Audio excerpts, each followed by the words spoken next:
On a quiet night in August 1963, a train was racing through the English countryside. Inside were postal workers, bags of cash, and absolutely no idea that they were about to become part of the most daring robbery in modern history. No guns were fired, no alarms were triggered.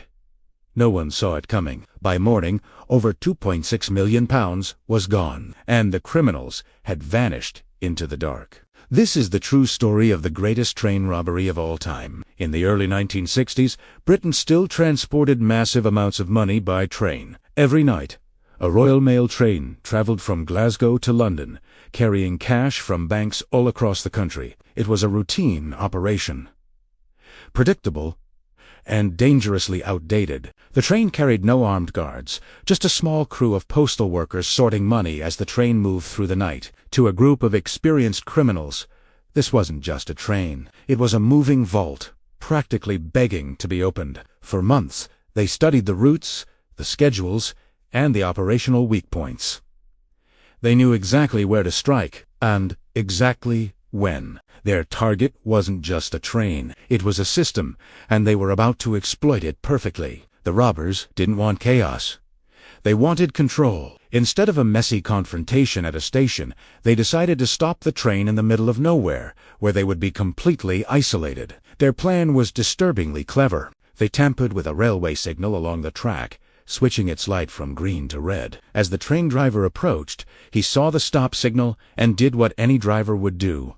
He slowed the train to a halt, exactly where the gang needed it to be. Masked men rushed forward from the shadows. They quickly disconnected the engine from the rest of the carriages, overpowered the small crew, and took complete control in just a matter of minutes. No shots were fired. There were no screaming crowds, just silence and the stunned shock of the train's crew. Inside the high-value postal carriage were 120 mailbags, each one stuffed with cash. The robbers forced the train's own crew to help them form a human chain, loading the heavy bags out of the carriage. They even brought their own retired train driver to move the engine and the postal carriage forward to a quiet bridge, where their getaway trucks were waiting. In just 30 minutes, they transferred over £2.6 million, some worth more than £50 million in today's money. It was, by a huge margin, the largest robbery Britain had ever seen. And then, they vanished, leaving the stranded crew and the empty carriages behind on the tracks. After the robbery, the gang escaped to a remote farmhouse they had rented as a hideout. This should have been their moment of victory, the place where they divided their massive haul and celebrated their flawless crime.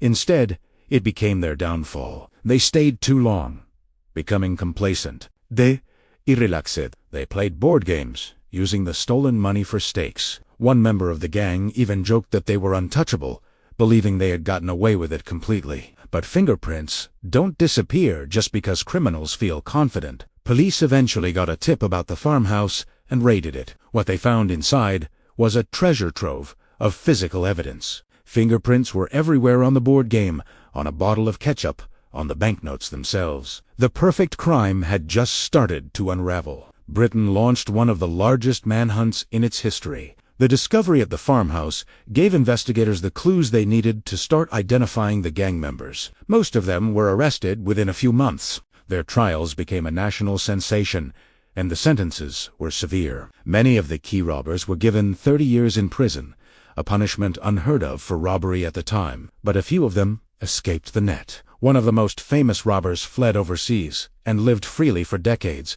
before finally returning to the UK. Another disappeared completely, never to be found. And what about the money? The vast majority of the stolen £2.6 million was never recovered. It simply vanished, fueling speculation for years to come. The Great Train Robbery wasn't just a crime, it became a legend. Movies were made, books were written. The criminals, both those captured and those who escaped, became household names, almost folk heroes in the public imagination. They were seen as audacious masterminds who outsmarted the establishment. But behind the glamour and the cinematic retellings was a hard, simple truth. One mistake, one fingerprint left on a game board, and a seemingly perfect crime collapsed. The question remains, was this the smartest robbery in history? A brilliant plan executed with military precision? Or was it just proof that, no matter how clever, no crime is ever truly perfect? If you enjoy true crime stories that feel unreal but actually happened, subscribe to the channel, because history hides its darkest stories in plain sight.